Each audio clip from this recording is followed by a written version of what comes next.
Good morning everyone. আমি মামুনি আবারও চলে আসছি নতুন একটি ভিডিওর সঙ্গে। আজ বৃহস্পতিবার, সকাল এখন 6:30 বাজে। মেয়েকে টিউশনে পাঠিয়ে দিয়েছি, ওর বাবার সাথে চলে গিয়েছে। তো সকাল সকাল ভাবলাম আজ ব্লগটা সকাল থেকেই শুরু করি। তো ঘুম থেকে উঠে ফ্রেশ হয়ে নিয়েছি, ঘরটার ঝাড় দেওয়া হয়ে গেছে, বাসি কাজ যেগুলো থাকে সেগুলো করে তারপরে নিজে ফ্রেশ হয়ে চলে আসছি রান্নাঘরে। আজ বৃহস্পতিবার, নিরামিষ। যদিও কালকে গ্যাসটা মুছে রেখেছিলাম, তবুও আরেকবার বলা তো যায় না, রাতে আরশোলা ঘোরাঘুরি করে কি না, সেই জন্য রান্না করলে তো কিছু নিচে পড়ে, ধরা হয় হাত দিয়ে, তাই একটু মুছে নিই। তো সকাল সকাল ভাত বসিয়ে দিব। আজ ভাবছি সেদ্ধ ভাত করব না, ভাতে সেদ্ধ দেবো না, কিছু একটা তরকারি বানিয়ে দিব। কারণ সেদ্ধ ভাত ভাজা এগুলো তো আমাদের ভালো লাগে, আমরা খাই, আমার মেয়েও ভালোবাসে, কিন্তু হাজব্যান্ডের প্রবলেম হয়ে যায়। বললাম না, ওর 3 টাইমে ঝোল জাতীয় কিছু খাবার চাই, ও শুকনো শুকনো তো খেতে পারে না। তো আজ যখন হাতে একটু সময় আছে, তো ভাবলাম না, আলু পেঁপের তরকারি হোক, কিছু হোক একটা করে দেব। তো ঘুম থেকে উঠে গ্যাসটাকে প্রণাম করে ভাতটা চাপিয়ে দিব। বাইরে না প্রচণ্ড রৌদ্র উঠেছে, তো রৌদ্রর সাথে কিছু দেখাই যাচ্ছে না, চোখ দিয়ে কেমন যেন ঘোলা ঘোলা হয়ে যাচ্ছে সব।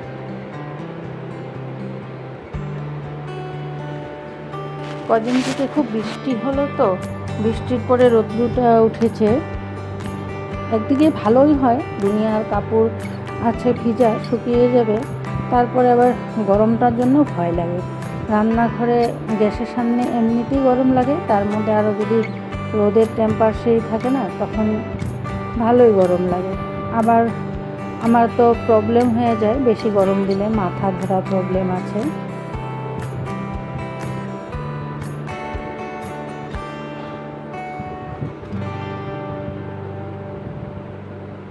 তাই ভাবলাম যে কাজ করতে করতে কিছু কথা মনে পড়ে গেল, সেই কথাগুলো তোমাদের সঙ্গে শেয়ার করব বলে ভাবি।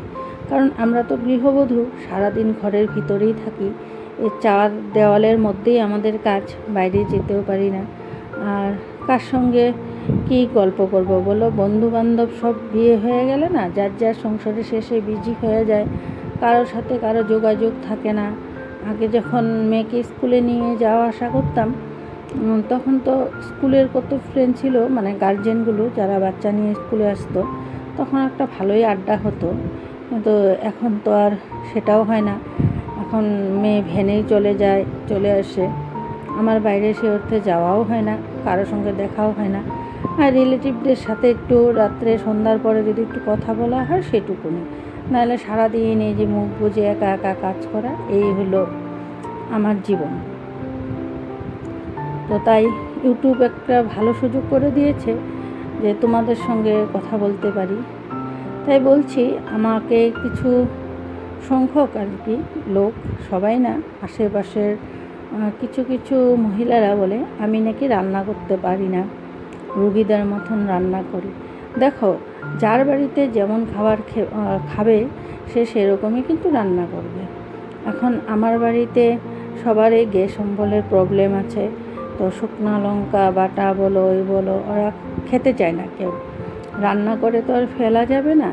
অন্যের দেখা দেখি হয়তো আমি শুকনো লঙ্কা দিয়ে বেটে লাল করে করলাম, কিন্তু পরে দেখা গেল খেতে বসে কেউ খেলো না, ফেলে দিল, তখন তো আমার কোনো কাজ হলো না, না, সারাদিনের কষ্ট, তেল মশলা খরচ সব নষ্ট হয়ে গেল। তাই আমি আমার ফ্যামিলি মেম্বার যেভাবে খেতে পছন্দ, আমি সেভাবেই রান্না করি। আর কথাটা হচ্ছে আজকের থেকে 1-2 বছর আগের কথা আজ মনে পড়ে গেল, তাই শেয়ার করছি।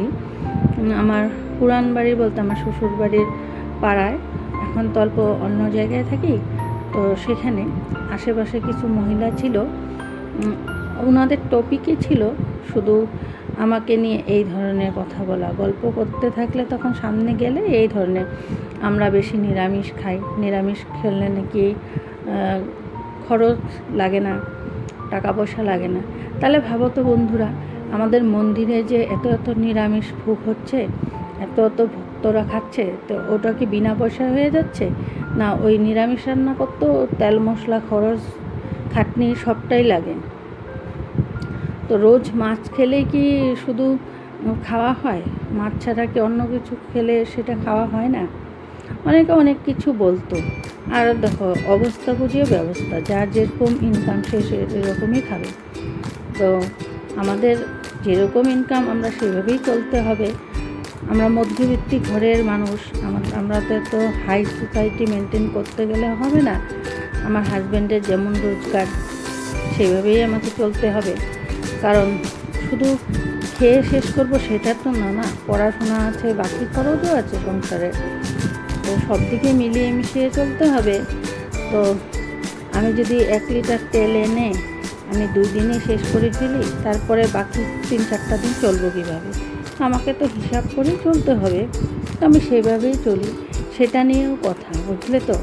তুমি না খেয়ে থাকবে, তোমাকে কেউ দিয়ে যাবে না, কিন্তু সেটা নিয়ে শুধু সমালোচনা করবে। এই হলো আমাদের সমাজের কিছু সংখ্যক মহিলাদের কাজ। সবাইকে বলছি না, বাস্তব জীবনে যে কজনকে পেয়েছি তাদের কথা মনে ভেবেই বলছি। কারণ নাম বলা তো ঠিক না, নাম বলতে চাই না। জানি কোনো দিন যদি আমার ভিডিওটা দেখে হয়তো মনে মনে জান দেবে। কারণ কাউকে নিয়ে সমালোচনা করাটা উচিত না। তো আমার ঘরের মানুষ যেভাবে চলতে ভালোবাসে আমি সেভাবেই চলি। আর আমার যেরকম আয় সেই হিসাবেই ব্যয় করি। সেটা নিয়ে কথা বলে তো কোনো লাভ নেই। তাই পারি না বললে তো লাভ নেই রান্না করতে। আমাদের ঘরে যদি রোগীর বদ্ধ খেয়ে আমরা বেঁচে থাকতে পারি, তাহলে তো অন্যদের অসুবিধা হওয়ার কোনো কথা না, তাই না বন্ধুরা? বলো, অন্যকে বলে কী লাভ? আমি না খেয়ে থাকলে তো আর তোমরা এসে খাওয়া দেবে না, তো বেকার বলো কেন? কিছু কিছু মহিলার জন্য না আমাদের সমাজটা বদনাম হয়ে যায়, জানো তো? অনেক আমরা যারা আছি সারাদিন ঘরের কাজ করে নিজের সংসারের চিন্তা করে আমাদের অন্য কথা চিন্তা করার সময়ই নেই। আর কিছু সংখ্যক মহিলা আছে ঘুম থেকে উঠেই এক জায়গায় জড়ো হয়ে শুধু বড় নিন্দা বড় চর্চা করে থাকে। তো সেটা না করে সংসারের প্রতি ধ্যান দেওয়াটা ভালো নাকি? কারণ কথাগুলো শুনতে খুব খারাপ লাগে যদিও, কিন্তু বাস্তব সত্য। আমার মনে খুব কষ্ট লাগে যখন বলে এরকম রান্না করতে পারি না, সারা সপ্তাহে মাছ খাই না। সেটা আমাদের কথা না। আমরা যদি যেভাবে নুন ভাত খেয়ে যদি থাকতে পারি, তাই আমরাই তো খাবো না, অন্যকে তো আমরা খেতে বলিনি। তো দেখো বন্ধুরা, তোমাদের সঙ্গে মনের কথা শেয়ার করতে করতে অনেকটাই কাজ হয়ে গেল। দুপুরে রান্নাটাও করে নিয়েছি, সিম্পল রান্নাই হয়েছে দুপুরে। তো বাসনগুলো মেজে নিব। মাজা হয়ে গেছে, মেজে রেখেছিলাম, এবার ধুয়ে নিচ্ছি। তার মানে কড়াইতে তো কি বলে ওটাকে, বটবটি ভাজা, ওটা বসানো আছে। তো একবারে এই থেকে বাসনও মেজে ধুয়ে নিচ্ছি আর ভাজাটাও করে নিচ্ছি। মেয়ের আবার স্কুল ছুটি হয়ে যাবে 3টে বা 2:45-তে চলে আসে বাড়িতে। আবার একটু দৌড়াদৌড়ি তাড়াহুড়ো করে ভাত খেয়ে চলে যাবে আবার টিউশনে। কারণ একটুকু টাইম পায় না গো মেয়েটা, প্রচুর কষ্ট হয়। তো ওর সঙ্গে সঙ্গে আমারও টাইমটা মেনটেন করতে হয়। কারণ এই তো দুপুরের খাওয়া দাওয়া সেরে রেস্ট করেছিলাম। এখন সন্ধ্যার টাইম, মেয়েও টিউশন থেকে চলে আসছে। এখন বাবা আর মেয়েকে চা দিয়েছি, ওরা টিভি দেখে দেখে চা খাচ্ছে, লাল চা। কিছু কাপড় ছিল শুকিয়ে গেছে, সেগুলোকে ভাঁজ করে আলনাগুলো আলনায় রেখেছি। আর মেয়ের কাপড় মেয়ের জায়গা মতন, আর মেয়ের বাবার জায়গার মতন, এইভাবে করে গুছিয়ে না রাখলে না, রোজের কাজ রোজ না করলে তারপরে এত সমস্যা হয়ে যায় সেটা আর বলার মতন নেই। সকালবেলা যখন খুঁজে পাবে না, তখন আরও চেঁচামেচি শুরু হয়। তাই চেষ্টা করি আমার আলসি লাগলো রাতেই গুছানোর। তো ভিডিওটা আজ এই পর্যন্তই, অনেক কথা বললাম। যদি ভালো লাগে কমেন্ট করো আর পাশে থেকো। কে কোথার থেকে দেখছো আমাকে প্লিজ জানিও। Good night.